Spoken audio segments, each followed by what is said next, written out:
திரியேக தேவனுடைய திவ்யத்துக்குள் ஒன்றரை கலந்து நித்தியானந்தபதியின் ராஜ்யத்தை சுதந்திரித்துக் கொள்ளும் சுதந்திரவாளிகளாக இந்த நாட்களில் நம்மை அழைத்துக் கொண்டே இருக்கின்ற நம் ஆத்துமநேசராகிய அன்பின் தேவன் ஒன்றான திரியேக தந்தையாகிய கர்த்தராகிய இயேசு கிறிஸ்துவின் புண்ணிய நாமத்தினாலே நம் அன்பு பிதாவுக்கு நன்றி செலுத்துகிறேன். I just thank the Almighty God, the Triune God, who enabled us to join with Him in the greater glory, brought us all together, gathered us here to receive the glory of God. I just thank God and give all the glory and praises to the Almighty God. 1996 ஆண்டு முதற்கொண்டு இந்நாள் வேளை மட்டுமாய் ஆதியாகமம் 3ஆம் அதிகாரம் 15ஆம் வசனம் நிறைவேறுவதற்குரியதான சத்திய மார்க்கத்தமைந்தவர்களாய் அன்பின் தேவனாய் கர்த்தர் நம்மை போதித்து புத்தி சொல்லி அந்த பாதையை நமக்கு காண்பித்து வழி நடத்தி வருகிறதற்காக என் அன்பு நாதனை நான் துதிக்கிறேன், சோத்திரிக்கிறேன். I just thank God from the depth of my heart, from the year 1996 still now, up till now, the Lord enabled us to keep the word Genesis 3:15 and leading us to the deepest truths of the word and helping us to walk in the right path of the word of God. கடந்த சுமார் 28 ஆண்டு காலமாக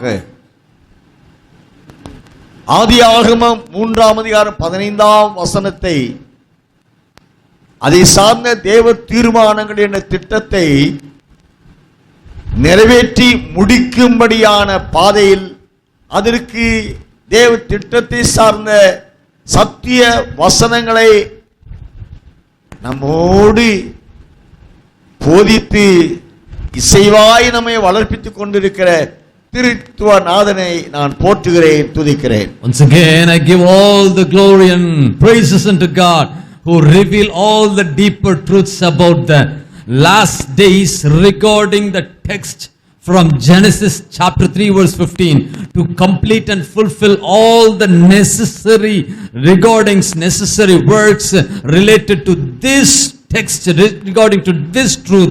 The Lord is keep on teaching us, guiding us, revealing us His truth and enabling us to walk in the actual path which the Lord has ordained for us.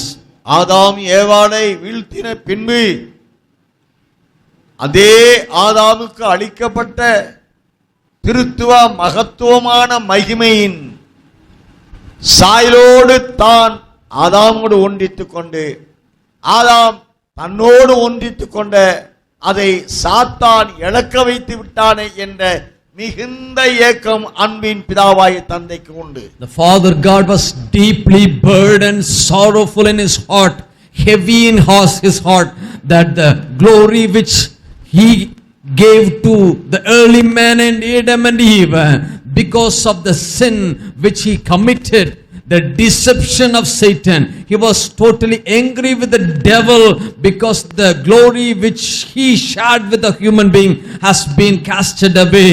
He was burdened heavily in his heart. Somehow he want to give him the glory back to the mankind.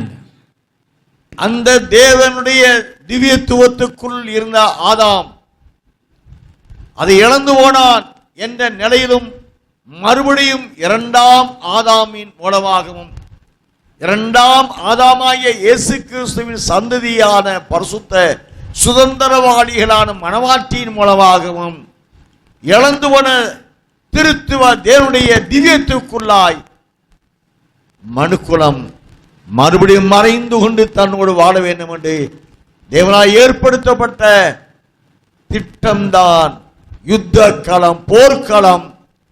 Jayakodi ஏற்றி அந்த கொடியை பறக்க விட்டு அவர்களும் தன்னை போன்ற அருணோதயம் உதிக்கிறவர்களாக தகுதிப்படுத்த தெரிந்து கொண்ட திட்டம்தான் ஆதியாகமம் 3:15. The Lord God has another plan just to regain the victory which the mankind lost in the Garden of Eden.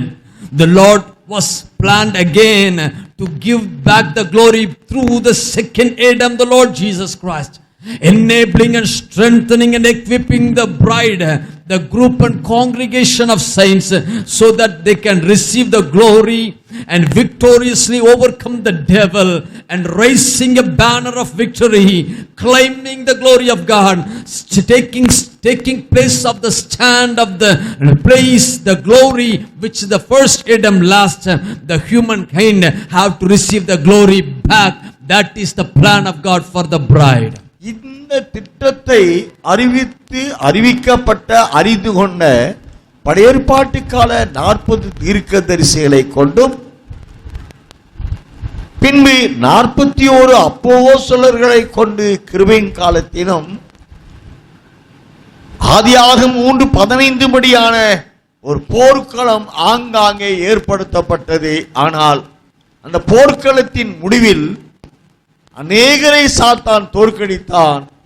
2 பேரும் மாத்திரம் தேவ தீர்மானித்தபடியாய் ஏனோக் எலியா என்ற இருவரும் மாத்திரம் அவனை தோற்கடித்து ஜெயங்கொண்டவராய் சிங்காசனத்தில் அமர அவருக்கு முன்பாக இப்பொழுது அமர்ந்து கொண்டிருக்கிறார். The Lord's plan is to prepare a battleground so that they can overcome the devil in such a way they can achieve the glory which the early man lost. That in that battleground only 2 saints among the 40 saints of the Old Testament, the 41 apostles of the New Testament, the only 2 saints who were called Enoch, and the saint Enoch and the prophet Elijah, both only were not tasted the death in this world, but they received the glory, transformed into the glory, and seated on the throne of God as the Lord wished.